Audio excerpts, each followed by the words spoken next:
جب آسمان پھٹ جائے گا اور جب تارے جھڑ پڑیں گے اور جب سمندر ابل پڑیں گے اور جب قبریں اکھیڑ دی جائیں گی، تب ہر شخص معلوم کر لے گا کہ اس نے آگے کیا بھیجا تھا اور پیچھے کیا چھوڑا۔ اے انسان، تجھ کو اپنے رب کریم کے بارے میں کس چیز نے دھوکہ دیا؟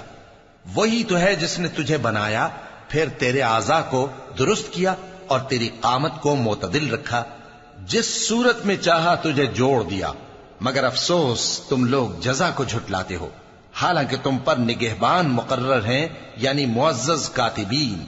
جو کچھ تم کرتے ہو وہ اسے جانتے ہیں۔ بے شک نیکوکار نعمتوں کی بہشت میں ہوں گے اور بدکردار دوزخ میں، یعنی جزا کے دن اس میں داخل ہوں گے اور اس سے چھپ نہیں سکیں گے۔ اور تمہیں کیا معلوم کہ جزا کا دن کیسا ہے؟ پھر تمہیں کیا معلوم کہ جزا کا دن کیسا ہے؟ جس روز کوئی کسی کے کچھ